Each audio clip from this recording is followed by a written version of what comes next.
దాంట్లో చెప్పడానికి ఏమున్నది? నువ్వే అందంగా ఉంటావు, అది మందంగా ఉంటుంది.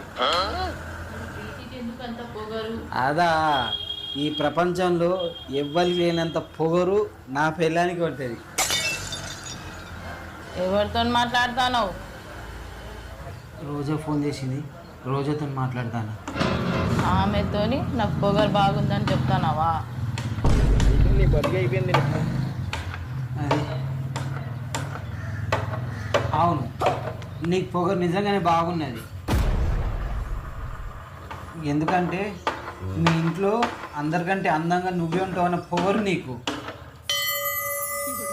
నువ్వు నన్ను చూసుకున్నట్టు ఈ భూమి మీద ఏ భార్య ఏ భర్తను చూసుకోదన్న పొగరు నీకు. మా వంశంలో అందరు కోడల కన్నా నువ్వే తెల్లగా ఉంటావు అన్న పొగరు కూడా నీకు. ఊకోండి, నేను